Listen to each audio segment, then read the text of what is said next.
korwase county ya Embu bono nigo bamuburirie oyorengo mu waziri wa mache omusubati Cecily Kariuki wochase county eyo na kuligekerwo kyobo governor ase county eyo kolengana na barabo nigo batebire buna omusubati Cecily ekerarenge omwaziri niga nyarituko baga kubakorera magenderera mange ase county eyo na igo niga bwateri bagari nene kegima kubwatia gusekurwanirira ekerwo kyobo governor ase county eyo gwetera se kiama kia Jubilee nyora omusubati Cecily Kariuki nigo akoboria ekerogo kyobo governor korwase county ya Nyandarua.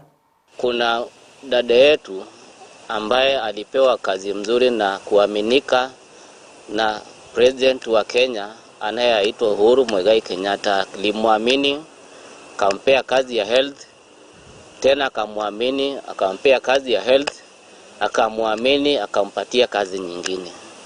Na kwa hiyo yote sababu ni mtu mwenye anaonekana na maendeleo, hatuna haja aende afanye maendeleo mahali kwingi. Sisi tunaona tunamhitaji akuje hapa tusaidie, kama yeye ni mzaliwa wa Embu na sisi ni wazaliwa wa Embu, tukuje tuwe na kiongozi sababu ameonyesha kwamba anaweza tufanyia kazi. Ukuje hapa na tuko na wewe. Sasa hatuogopi. Na ukuje ukiwa na confidence, uko na watu wanakuunga mkono. Ile kazi yote ulifanya tunaiona na tunakukaribisha, tumekukaribisha hapa Embu, tuko na wewe.